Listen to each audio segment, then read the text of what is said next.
Hi, welcome back to Sum. Today we are going to summarize the Japanese revenge movie LiverLeaf. The movie begins with the main character of the movie Haruka Nozaki, opening her academy locker to find dirt and dust inside it. She's also approached by a handsome and smart classmate Mitsuru Aiba, who asks her if she's staying for someone. Nozaki replies yes, and Aiba greets her farewell. Latterly, while Nozaki is returning home, she's bullied by her classmates. They've stolen her shoes down from the locker and throw them in a hole full of slush. Teasing her, Nozaki gets down inside the hole, but passages on the slush to get all dirty. She just picks up her shoes, and the girls begin throwing her things from the bag each over the place. Tachibana mentions that they're doing it because she played with the passions of another girl, Taiko. But Taiko denies it, and says that it has nothing to do with Aiba. Nozaki quietly gathers her things and walks back home. When Nozaki reaches home, her family Shuko starts crying seeing her in this miserable condition. Her father and mama also join them in a family clinch. The coming day, Nozaki's father goes to her academy to complain about the bullying going around. He tells everything to Miss Minami,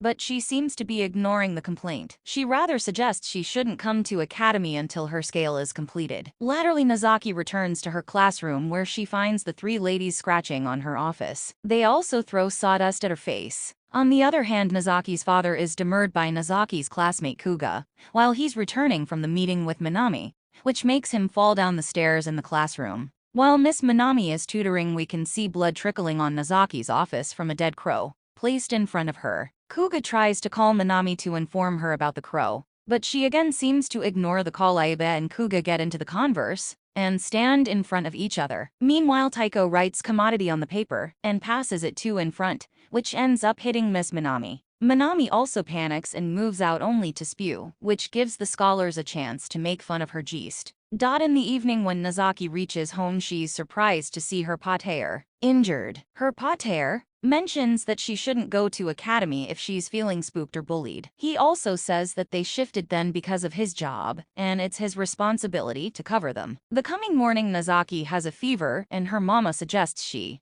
not go to academy and keep resting. Latterly, her family arrives and asks her if she's okay. Hail that she's each right. Shuko starts dancing and jumping each over. We're also taken back to the scene of the academy where the ladies are ignoring about Nozaki. They decide to shoot someone to check for Nozaki to be okay. A classmate named Rumi is taken as a help to enter her house and make her come to academy every day. She's also hovered that if she's unfit to do so, she'll be the coming target. Rumi also visits her home and finds her resting on the bed. She sits down on the bottom and asks Nozaki if she's all okay. When Nozaki tells her that she will not be coming to academy before scale, Rumi bursts out saying that if she does not come to the academy, it will target and torture her. Rumi also clicks some filmland of her and asks her for a music CD for the evidence that she has visited Nozaki. The coming day, when Nozaki is still absent at academy, Rumi is kept inside a cupboard in the classroom, and the ladies including Ticho launch torturing her. On the other hand, we can see Nozaki and her family walking happily through the timber road where they come across Aiba, who's clicking filmland. He's happy to see them and also takes a picture of the sisters. During taking their picture, he mentions that it's the first time he's taking a mortal picture at academy. We can see that Rumi is being bullied, and her hair is being cut aimlessly by Taiko. When Ticho asks her if she hates Nozaki, she replies that she wants to kill her. The coming day, Nozaki shows the picture that Aiba had taken, and she likes it a lot. We can see Aiba staying for her. Outside her house, she also swells farewell and leaves the house with Aiba the brace bat around the seaside the whole day, taking filmland and enjoying each other's company. Aiba mentions that after the snowfall, the megacity would look further beautiful, and accidentally touches her hand. He apologizes for that, but she says it's okay. He also touches her hand designedly, and she just smiles. While they are returning to their home at night, they notice the council bullies walking past them. Looking at Nozaki's house, Nozaki also notices from hence that her house is on fire. She also rushes to her house where a crowd had gathered. She tries to enter inside the burning house, but Aiba and the crowd stop her. She cries in fear and loss. Also, Aiba enters the house and takes out the body of her little family,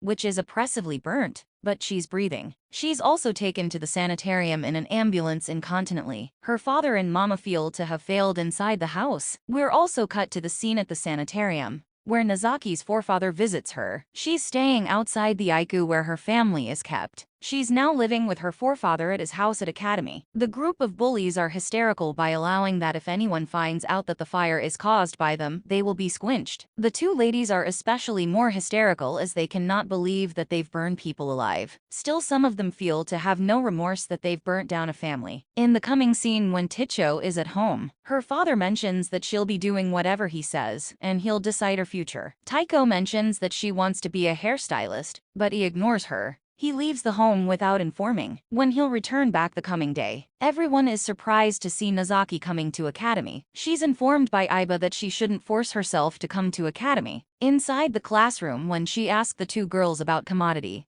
both of them rush outdoors. Tachibana, the two girls, and Nozaki are walking to the same hole where she used to be bullied. Before, the two girls try to stop Tachibana, but she stabs Nozaki with a leg and makes her fall into the hole. She also mentions that they had set the fire in her house. When Tachibana tries to attack Nozaki with a cutter, she's attacked by a nail. Nozaki also beats Tachibana to death. The other two girls try to escape and apologize to Nozaki, but she doesn't spare them and ultimately kills them. Before dying, one of them mentions that all of the fire plan was of Kugo. Coming day at Academy, when three of the girls are absent, Kugo and the other two start to worry further. Noticing the police officers outside the academy, they horrify, and Kugo mentions returning home. As it's veritably cold on the way back, he meets Nozaki and tries to bully her again. When he pushes her, he's picked by Nozaki. He runs to save his life, but falls down the pitches and is oppressively injured. Nozaki also leaves him alone to die in the cold wave the coming day. Because of the heavy snowfall, Grandpa tells Nozaki that the academy will remain unrestricted and she can rest all day. Meanwhile, Iba comes to visit Nozaki. Grandpa mentions that he is going to take Nozaki and her family Shuko back to Tokyo. After her scale, he also asks Iba to take care of her and to cover her at Rumi's house. She gets a call from the two boys who informs her that the three girls, including Kuga, are missing. He also adds that Nozaki has killed all of them and is coming after her. He threatens her to make a move before she kills her, and says that they're going to finish her hereafter. Coming morning, Nozaki is out on her own through the forest land when she stops by to respect the liver splint flower. She's attacked by the two guys. They underrate Nozaki and decide to resolve up to hunt her. Ikagawa finds her and makes her fall onto the ground. He mentions that he likes her a lot and tries to kiss her, but she denies. Also, he tries to force her to kiss, but suddenly is attacked by pliers by Nozaki. Another boy from a distance tries to aim at Nozaki with an arrow, but shoots right through Ikagawa's head and kills him. When he tries to attack Nozaki, she stabs him and kills him too. In the coming scene, we can see the parents of the three girls at the academy trying to complain about the missing girls. The coming day, Iba comes to visit Nozaki, and the two go out for a walk. They reach the same place from where Iba mentioned that the mega city would look good with snow covering it. They kiss for the first time, and Iba pledges to cover her. At home, Iba tells her grandmother that he'd like to go to Tokyo for further study and wants to live with Nozaki, as she has nothing to count on. We're also cut to the scene where Rumi is near the hole where Nozaki was bullied. She slides down the hole to find the dead bodies of the three girls. She's veritably alarmed to see that and tries to call Taiko to inform about all this. Still, Taiko doesn't answer any of her calls. While bullying Rumi, she had mentioned before that she'd like to kill Nozaki. We're shown footage from the history where she mentions that she'd make her burn inside her house, pouring kerosene each over. We are shown that Rumi is carrying a gallon of kerosene with her towards Nozaki's house. Taiko prefers to return to her home,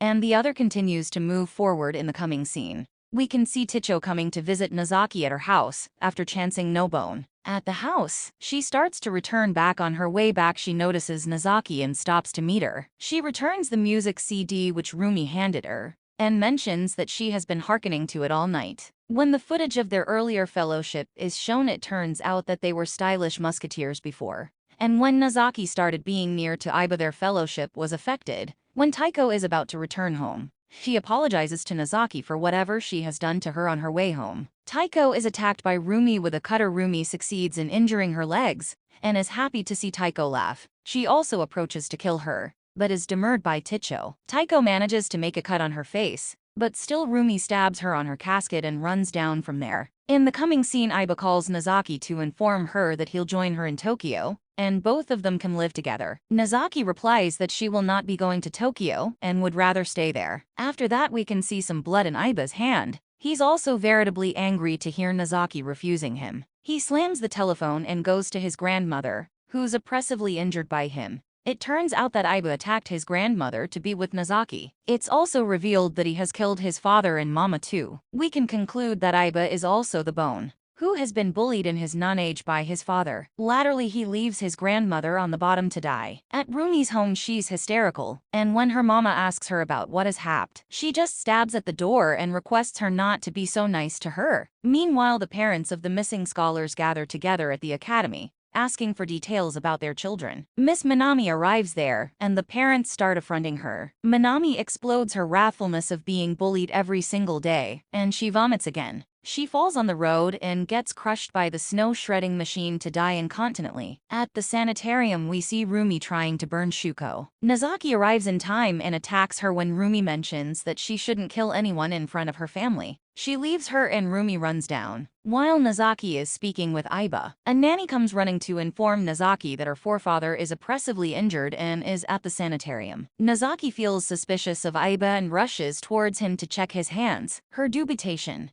becomes true as she finds Aiba's hand full of blood. He further adds that the crack is because he tried to move her grandmother a night before Rumi arrives there, and explains how she and other guys lit fire to her house. It turns out that they burned her mama alive outside their house. Rumi mentions that she loved the smell of the fire when Nozaki's father arrived for help. Another Joe shot him on the leg. Rumi also started throwing kerosene each over his body, along with Shuko. Though others tried to stop her, Rumi was the bone who lit him on fire along with the little family. After hearing this, Nozaki tries to attack her, but gets picked by Rumi. Aiba severely attacks Rumi, and in this act throws his bag towards Nozaki. Nozaki finds a picture of her father and family burning alive. Aiba had taken a picture of them before saving her family. Nozaki is angry to see the picture, and Aiba tries to explain that he took it because he was intrigued by his act. Nozaki also takes out the cutter from her stomach and tries to attack Aiba. After she attacks, Aiba gets angry at her and starts punching her in the face right. Also, Aiba picks up his camera to take a picture of her face. He notices the liver splint blooming and starts taking its filmland. He tells Nozaki to promise him that she'll stay with him, else he'll leave her to die in the cold wave. Meanwhile, Nozaki picks up the arc and arrow of the Joe she killed ahead